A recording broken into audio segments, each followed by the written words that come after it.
How to trade crypto using Grok AI.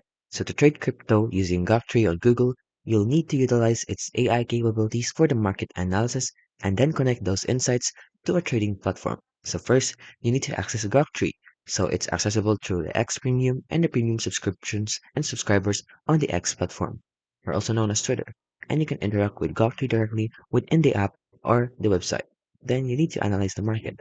So using Grok to analyze the cryptocurrency market, using the insights into the market sentiments, you need to identify the potential trends and summarize news related to cryptocurrency.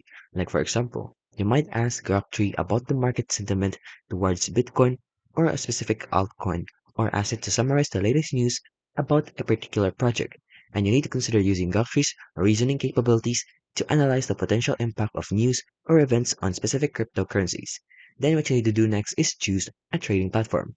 Here we have the centralized exchanges like the SEXS, and these platforms are like Binance, Coinbase, or Kraken, which offer a wide range of cryptocurrencies and trading pairs. And they also have the decentralized exchanges, or known as DEX.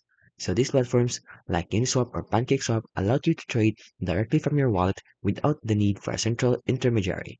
So then you need to connect Gauntry to a trading platform. So using an API integration and then using some custom scripts, you can write your own Python scripts to process the Grok tree's insight and then the new code automation. So you can also consider using tools to trigger basic trading actions. Then you want to trade executing. So execute the trades based on the Grok tree's analysis and then remember to manage your risk and set approach stop loss orders. And then you need to consider using Grok tree to refine your trading strategy and adjust your positions as needed.